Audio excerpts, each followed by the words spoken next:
Hello guys, welcome back to my channel. வீடியோக்குள்ளே போகிறதுக்கு முன்னாடி மறக்காமல் இந்த வீடியோக்கு ஒரு லைக்கை போட்டுருங்க. அப்புறம் என்னோட வாய்ஸை யார் யாரெல்லாம் மிஸ் பண்ணீங்களோ அவங்க எல்லாரும் பர்பிள் கலர் ஹார்ட்டை கமெண்ட் பண்ணிடுங்க. பார்க்கலாம் எத்தனை பேர் என்ன மிஸ் பண்ணியிருக்கீங்க அப்படின்னு. சரி வாங்க வீடியோக்குள்ளே போகலாம்.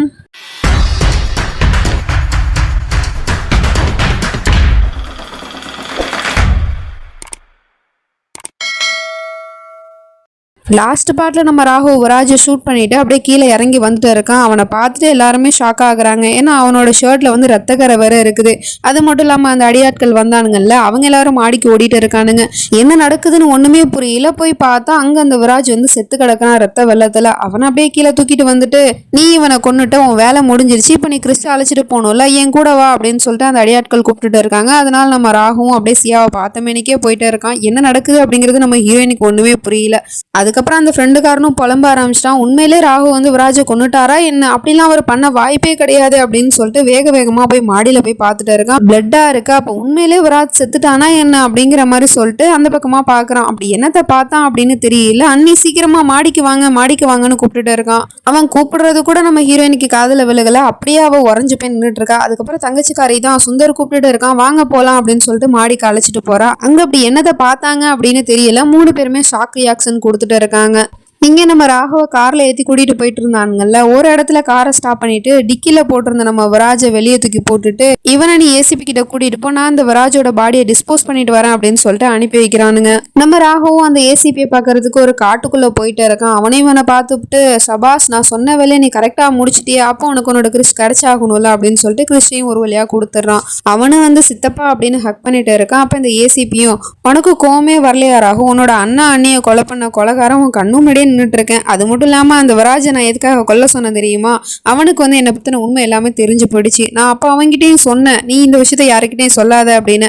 ஆனால் அவன் அதை கேட்க மாட்டேன்ட்டான். நான் சொல்லியே தருவேன் அப்படின்னா. அதனால தான் நான் என்ன பண்ணேன், அவனோட ஞாபக சக்தியை அழிக்கிறதுக்காக அவனுக்கு நான் ஒவ்வொரு நாளும் கரண்ட் ஷாக் கொடுத்துக்கிட்டு இருந்தேன். அதில் அவன் வந்து சின்ன குழந்தையா மாறிட்டான் அப்படின்னு தான் நானும் நம்பிட்டு இருந்தேன். ஆனால் திடீர்னு ஒரு நாள் நீங்கள் மென்டல் ஹாஸ்பிட்டலுக்கு வரும்போது அவன் உங்க 2 பேரையும் அடையாளம் கண்டுக்கிட்டான். ஸோ இதுக்கப்புறமா அவனை உயிரோட விட்டு வைக்க கூடாதுல்ல, அதனால தான் அவனை நான் கொல்லணும்னே முடிவு பண்ணேன். அது நீயும் செஞ்சுட்ட சிறப்பா, இப்போ நீயும் சாக போறடா அப்படின்னு கண்ணை வச்சு எய்ம் பண்ணிட்டு இருக்கான். இந்த பக்கம் நம்ம விராஜ் வந்து அந்த பையன் இழுத்துட்டு வந்தான் இல்லையா, அவன் என்ன பண்றான்னா ஒரு இடத்துல அவனை படுக்க போட்டு குழி தோண்டிட்டு இருக்கான். ஒரு ஆளை புதைக்கிற அளவுக்கு குழியை தோண்டினதுக்கு அப்புறம் ஒரு சவப்பட்டி எடுத்துட்டு வந்துட்டு அதுல நம்ம விராஜை படுக்க போட்டு அப்படியே அந்த குழிக்குள்ள வச்சுட்டு மண்ணை போட்டு மூடிக்கிட்டு இருக்கான். மொத்தமா இந்த இடத்துல விராஜோட சாப்டரே க்ளோஸ் பண்ணிட்டாங்க போல அப்படிங்கிற மாதிரி தான் இருக்கு. இந்த பக்கம் இந்த ஏசிபியும் எய்ம் பண்ணிட்டு இருந்தான் இல்லையா, ஸோ அவன் கண்ணை வச்சு ஷூட் பண்றதுக்கு முன்னாடி நம்ம ராகு அவனை அடிச்சு போட்டுடுறான். நல்லா அடி வாங்கிட்டு இருக்கான். இந்த வயசான காலத்துல இதெல்லாம் இவனுக்கு தேவையா அப்படிங்கிற மாதிரி தான் இருக்கு.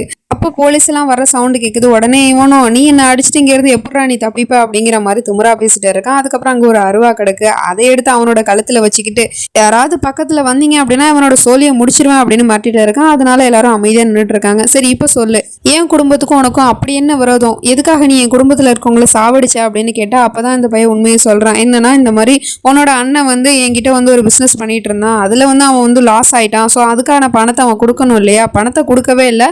அதனாலதான் நான் அவன் அண்ணனை கொன்னுன்னு சொல்லிட்டு இருக்கான். சரி ஓகே, அப்ப அண்ணி எதுக்காகடா கொன்னுன்னு கேட்டா இந்த உண்மை வந்து அன்னிகாரிக்குமே தெரியுமா, அதாவது இந்த ராணா தான் ஏசிபிங்கிற உண்மை அவளுக்குமே தெரிஞ்சிருக்கு. அந்த உண்மை வெளியே தெரிஞ்சா இவனோட வேலையே போயிடும். அதனாலதான் வந்து அன்னிகாரையும் கொண்டிருக்கான். ஸோ இதெல்லாம் வந்து இவனாவே வாக்குமூலம் கொடுத்துட்டான், ஒத்துக்கிட்டான். நம்ம ஹீரோயினுமே காட்டுக்குள்ள ஓடி வந்துட்டு இருக்கா. கமிஷனரை அழைச்சிக்கிட்டு என்ன நடக்குது அப்படிங்கிறது ஒன்றும் புரியல. இந்த பக்கம் அசந்த நேரமா பார்த்து போலீஸோட கண்ணை எடுத்துக்கிட்டு திரும்பவும் நம்ம ராகுவோட நெத்தியில வச்சுக்கிட்டு இருக்கான். உன்னை நான் ஷூட் பண்ணிடுவேண்டா அப்படின்னு சொல்லிட்டு.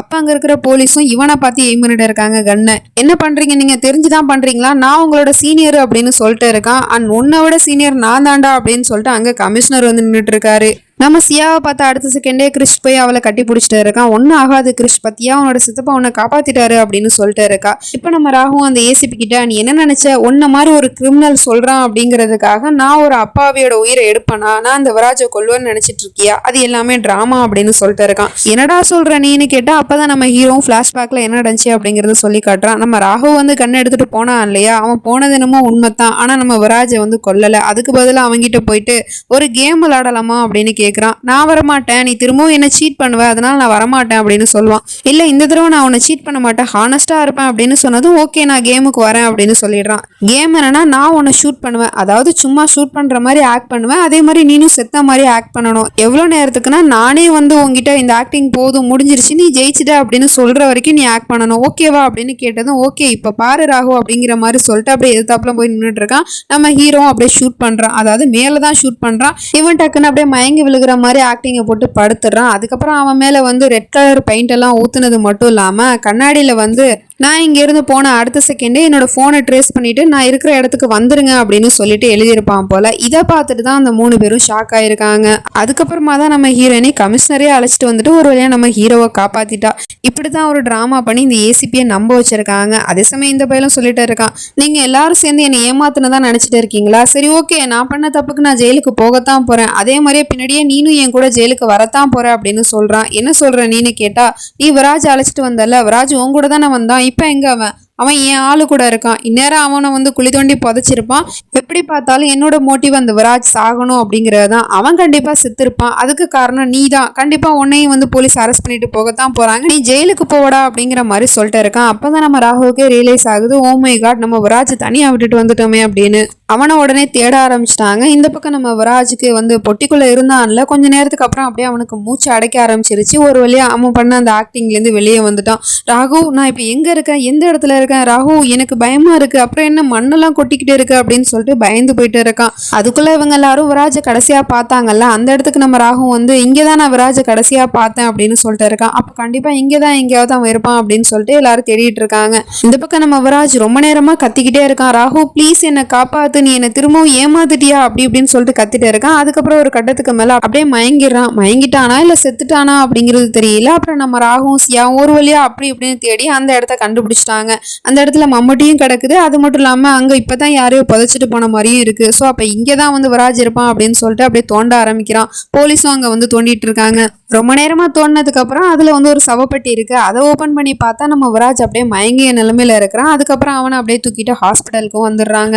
நம்ம ஹீரோக்கு கில்ட்டி ஃபீலிங்காக இருக்குது, என்னோட சுயநலத்துக்காக நான் விராஜோட உயிரை ஆபத்தில் மாட்டி விட்டுட்டேன், இப்போ அவனுக்கு என்ன ஆக போதோ தெரியல, எனக்கு ரொம்ப பயமாக இருக்குது சியானா, ஒருவேளை தப்பு பண்ணிட்டேனா அப்படின்னு கேட்டுட்டு இருக்கான். அதெல்லாம் இல்லைங்க விராஜ்க்கு எதுவும் ஆகாது அப்படின்னு சமாதானம் பண்ணிட்டு இருக்கா. நம்ம விராஜோட நிலைமை ரொம்ப மோசமாக இருக்குது, பேச்சு மூச்சு இல்லாமல் இருக்கிறான். கரண்ட் ஷாக் கொடுத்து தான் அவனை வந்து எழுப்பணும் அப்படின்னு முடிவு பண்ணிட்டாங்க. அதனால வந்து அவனுக்கு கரண்ட் ஷாக் கொடுக்க அடுத்த செகண்டே நமக்கு வந்து விஷுவலாக அந்த பழைய விராஜோட கொடூரமான ஃபேஸை தான் காட்டுறாங்க. இப்போ இதுலேருந்து என்ன நடக்க போகுது அப்படிங்கிறது தெரியல. நம்ம ராகுவுக்கும் சியாவுக்குமே ரொம்ப பயமா இருக்குது. கரண்ட் ஷாக் கொடுத்துமே அவனுக்கு எந்த ரியாக்ஷனும் இல்லை அப்படிங்கும்போது ரொம்ப பயந்துட்டாங்க.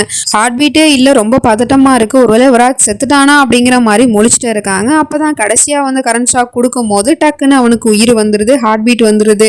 டாக்டரும் ராகுவ கிட்ட பொழைச்சிட்டான் அப்படின்னு சொல்லிட்டு அங்க இருந்து போயிடுறாங்க. அதுக்கப்புறம் நம்ம விராஜை காட்டுறாங்க, கண்ணை முழிச்சு பாக்குறான், அந்த புருவத்தை ஒன் சைடா தூக்கிட்டே இருக்கான். இது அந்த பழைய விராஜோட ரியாக்ஷன் தான். அப்படியே திடீர்னு பேய் மாதிரி எழுந்திரிச்சு உட்காந்துருக்கான். இப்போ இதுல இருந்து என்ன தெரியுது அப்படின்னா, இந்த பயலுக்கு பழசெல்லாம் திரும்ப ஞாபகம் வந்துட்டு, அதாவது விராஜ் இஸ் பேக் அப்படிங்கிற மாதிரி தான் காட்டுறாங்க. யார் யாரெல்லாம் விராஜை மிஸ் பண்ணீங்க, இப்போ திரும்பவும் வந்துவிட்டான். இதுக்கப்புறம் நம்ம ஹீரோயினை என்ன பாடுபடுத்த போறான் அப்படிங்கிறது தெரியல, வெயிட் பண்ணி தான் பார்க்கணும். நெக்ஸ்ட் நடந்துச்சு நம்ம அடுத்த பாட்டில் பார்த்து தெரிஞ்சுப்போம். அது வரைக்கும் பை ஃப்ரெண்ட்ஸ்.